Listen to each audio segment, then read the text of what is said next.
So Felipe, we've driven about 4 hours really from La Serena to get up here to the Río Hurtado vineyard, which truthfully is in the middle of nowhere. Literally. How did you come to plant this at Tabalí, and tell me about this quite extreme mountain terroir? As you said, this is an extreme area. We were offered the property in 2009 where there was nothing here, only mountains, as you can see. And the owner of Tabalí, he was really passionate about wine, and he was always encouraging us, the team, to move the limits, to move forward, And suddenly he was offered this property, and he gave me a phone call, said, "Well, Felipe, there's a place called Río Hurtado," which not him and neither myself knew it. Can you go and take a look at it? Maybe it's interesting. I went and asked him, where it was. He said, "Oh, in the Andes, in the mountains."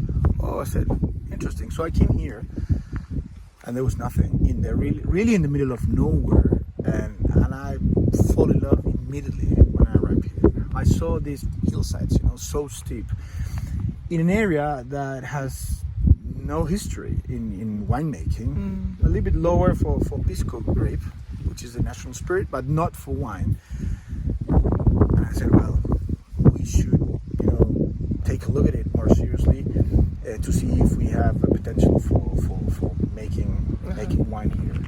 And in the beginning, there was no data about climate, temperatures, maximum lower frost. We're in one of the highest altitude vineyards of Chile as well. So. If I'm not wrong, this is the second highest vineyard in terms of altitude, 1,600 meters above the sea level, which is a lot. This is really, really in the middle of the Andes mountain range. We're 45 kilometers of border with Argentina, in a situation that only 2 projects in Chile have it.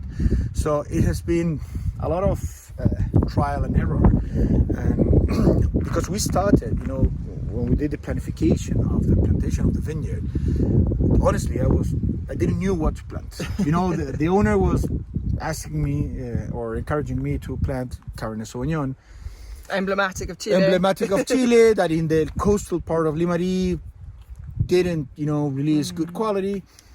And I told him I'm not sure, because there's no knowledge about making wine here. So I said, why don't we do a trial? So we plant different grape varietals, of course Cabernet Sauvignon, Carmenère, and Merlot, and then we can try with some Mediterranean varieties as Grenache, Carignan, Mourvedre. Tempranillo also was planted here, Syrah, Petit Syrah, and Malbec.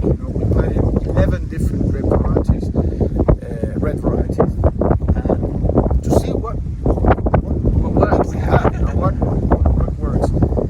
Finally, after 4 years, Malbec was consistently the best by far. Other were like average quality, nothing interesting, and other ones like Merlot were really awful. So I said, we have to take a decision. We planted this vineyard in much more higher density than it's usually planted. We have 8,300 vines per hectare, and we grafted the feeds, with Malbec. And we left 0.7 hectares that were Merlot in the beginning. We grafted them with Viognier. So now we released two ones from here, Roca Madre at the top, Malbec, and Barranco, which is the Viognier. Excellent. And we've just been tasting, you've already harvested, but we've been tasting some of the Malbec grapes that have kept on the vine, and they have incredibly thick skins. They still have great acidity, even though you picked 2 weeks ago? Almost 3 weeks ago. And what happens here is that if you see the landscape, you think this is a really hot area, and it isn't. Of course, there are some peak of temperatures that could go not more than 30 degrees Celsius, but then at night the temperature drops down to 10 degrees Celsius. So it's a huge gap. A lot of radiation, and also a very dry climate. So we have very thick skins, which is good for flavors, aromas, and colors.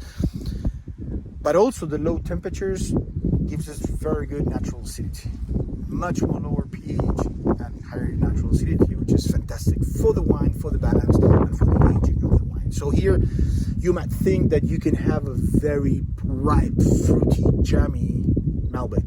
Of course, if I delay the picking, I can get that. But if I pick in the correct time, we get a much more complex, elegant, I would say almost mineral, kind of iron style of Malbec. Of course, with the floral things, in the beginning, but also nice spices and a lovely texture in terms of the tannins in the mouth, which for me was the most unusual for a new vineyard back in 2013 when we had the first vintage. So it's been going back to university to learn, things that we weren't teach in the university in Chile, as this is a very rare landscape. The same with Talinay that we will visit later, with limestone soil. This is kind of a new frontier for Chile. And I'm very happy to be one of those who have been lucky to be able to make wines from here. Fantastic. Before we finish talking about minerals, what is it that we've got beneath the ground? Because we've got some incredible rocks here, just some big ones in the middle of the vineyard.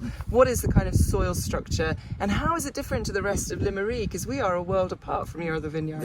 Soil geology is very diverse in Chile. I would say that in the Central Valley, we get a biggest percentage is alluvial soil, which can be very good or not so good. Here in Limarí, we have a much bigger diversity of geology, which is good, I think. We have alluvial soils, we have colluvials, we have granite, we have clay, of course.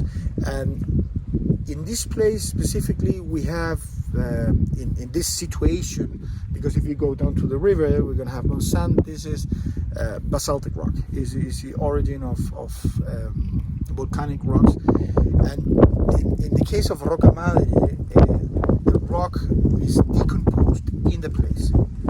It was not brought by the river in the case of the alluvial soils, or brought by the rocks that were deposited in the upper parts of the upper parts of the hills and they deposit down. Roca Madre has a common denominator in the different blocks, that the soil is basaltic decomposed rock in situ, and the rock is very fractured, so it's easy, we're going to see it later, it's very easy for the roots to go down, explore and kind of penetrate that soil profile, that rock profile, and that gives a completely different condition. In the case of the coastal area, we have limestone, which is unique, almost unique to Chile, so it's very different. We're in both extremes and we have lovely things in both. Excellent. And all the water is coming from this river, Río Hurtado, that runs straight through the vineyard. Coming from the snow that melts in the Andes. Excellent. This is a vineyard that, believe me or not, this has snow in winter. Unbelievable. In Limarí, we have 2 or 3 kind of big rains during the winter season. The average rainfall we have here is 80 millimeters per year, which is nothing. But still, when it rains here, we have snow. You can't imagine how lovely it is, that landscape. I mean, that view. We can feel how extreme it is today. Windy, hot in the day, sunny in the day, very cold at night, and just incredible volcanic terroir. We have these clear skies, this deep blue. Today we have some clouds, but normally it's completely clear. So it's the kind of places that, apart from being beautiful, they are very extreme. But when you put the correct grape variety, you really get wines that, are really worth the effort. Really, really nice. And to move the frontiers of Chile to the east, in this case, to the west, in the case of Talinay, to the north in Limarí. So we're always experimenting, and finally all the efforts, time, investment and everything, and dreams, finally they come true in these 2 lovely wines, Roca Madre and Barranco. Excellent. So you can taste the dreams. Drink it. Drink the dreams. Thank you.